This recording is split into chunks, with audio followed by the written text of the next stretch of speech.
inta qaranka maxamed waxaan jeclay in badan baad gobolkii Togdheer marka laga hawl gurmado dhinaca abaaraha ka soo shaqeysay maanta hawl horumarin oo wasaaradda qorsheynta kugu soo beegartay dareenkaaga ka waran bismillaahir rahmaanir rahiim qadar cakule aad baan ku salaamayaa runtii waa historical agreement waxa weeye waa taariikhi waxaan aad iyo aad u hambaleynayaa dhammaan labada gole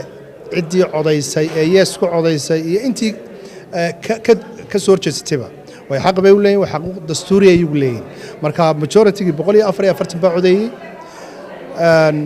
waxaan oran karaa waa heshiis taariikhi oo wax badan xambaarsan waa heshiis horumarineed waa heshiis Soomaaliland wax badan soo kordhinaya dhinac kasta laga eego nuqul kamid aan goob joog baan nuqul kamid aan haya waan akhriyay runtii si step by step aan la socday heshiiskaasi waa heshiis wax badan ka tari doona waayo Soomaaliland 26 ka sano heshiis caalami ah imika inuu ugu horeeya waxaan filayaa KDP World Bank ogeyn kanaynu ogeyn waxay hormuud u yihiin